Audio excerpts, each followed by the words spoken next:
Let's fight बयानबाजी। लोकसभा में महिला आरक्षण विधेयक और परिसीमन पर चर्चा के दौरान प्रधानमंत्री नरेंद्र मोदी ने सभी दलों से एकजुटता की अपील की।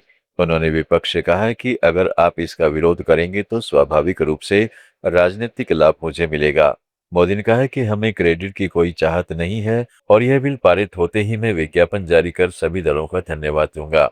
आदरणीय अध्यक्ष जी, देखिए, इसका अगर विरोध करेंगे तो स्वाभाविक है कि राजनीतिक लाभ मुझे होगा, लेकिन साथ चलेंगे तो किसी को भी नहीं होगा, ये लिख के रखो। किसी को नहीं रहेगा, क्योंकि फिर अलग पहलू हो जाता है, फिर किसी को फायदा नहीं होता। और इसलिए हमें क्रेडिट नहीं चाहिए। जैसे ये पारित हो जाए, मैं कल एडवर्टाइजमेंट दे करके सबका धन्यवाद करने के लिए तैयार हूं, सबकी फोटो छपवाने के लिए तैयार हूं। क्रेडिट आप ले लो, चलो। क्रेडिट की चिंता है क्या है जी?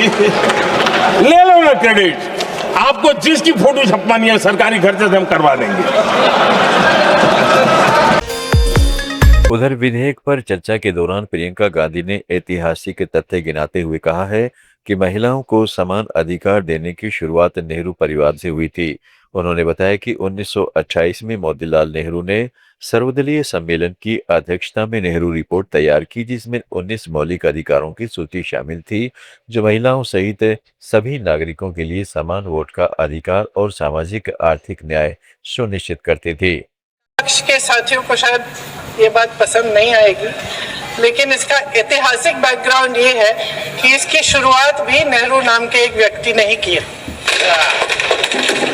लेकिन घबराइए नहीं, ये वो नेहरू नहीं है जिनसे आप इतना कतराते हैं। ये उनके पिताजी मोतीलाल नेहरू जी ने एक रिपोर्ट तैयार की थी 1928 में, और उस प्रतिवेदन को उन्होंने कांग्रेस पार्टी की कार्य समिति को दिया था।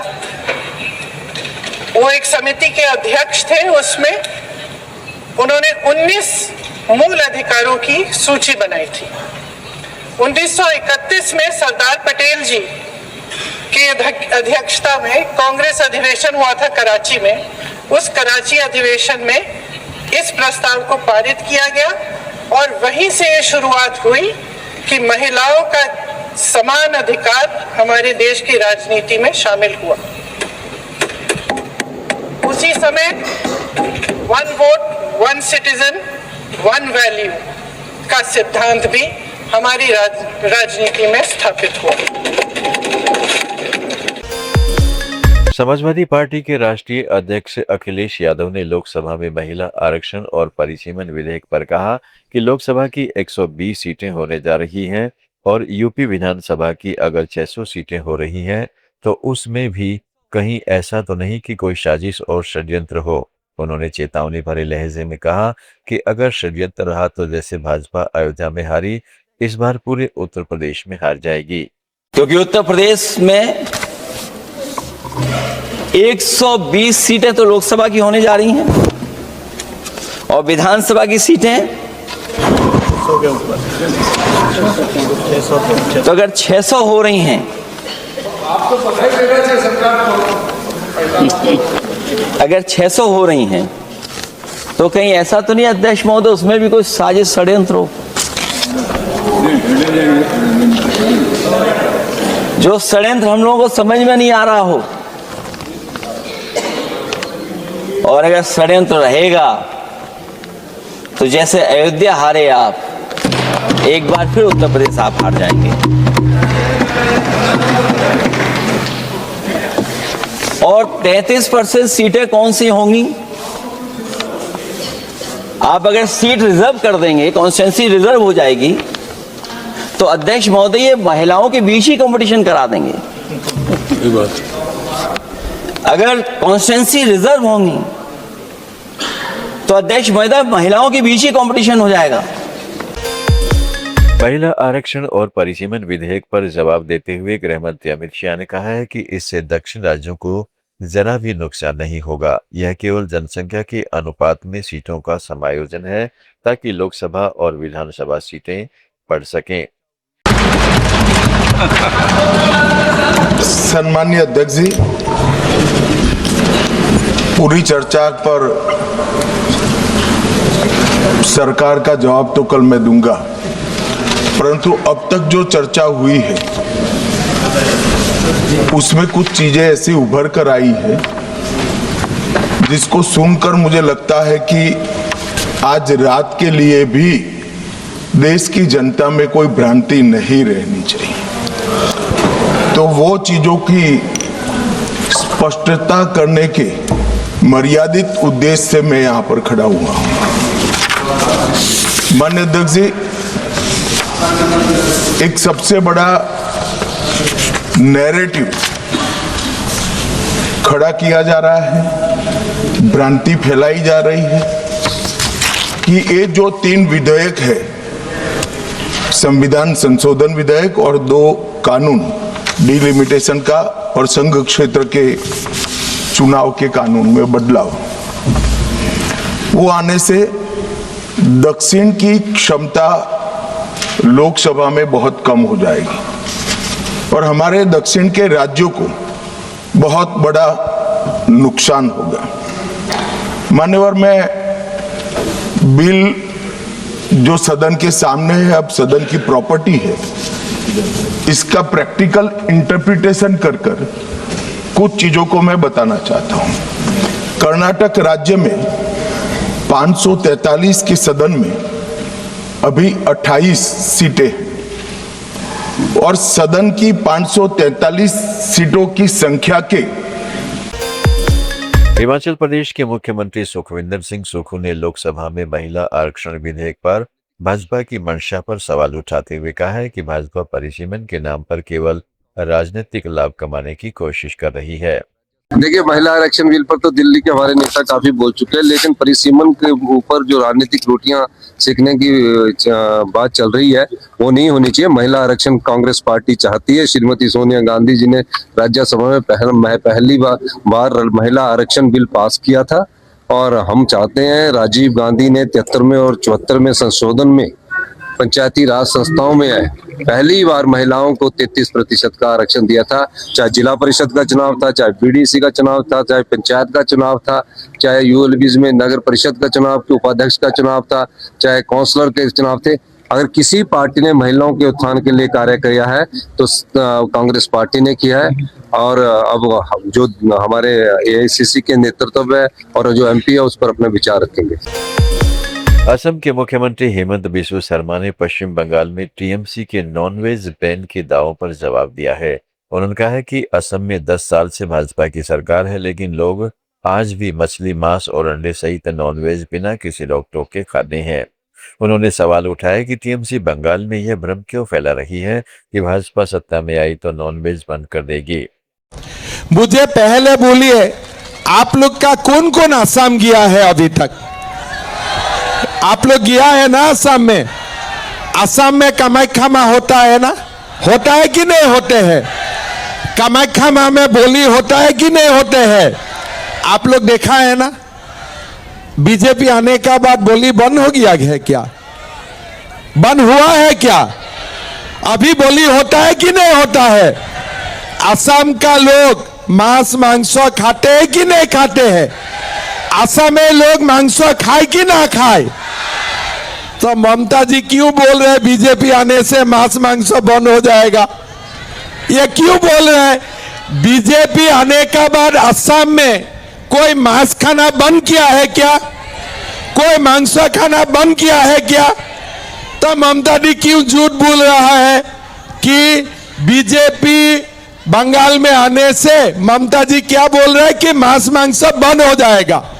तो मैं ममता जी को बोलता हूं कि आप असम आइए, आपको बहुत बढ़िया मटन और चिकन खिला दूंगा मैं, है ना?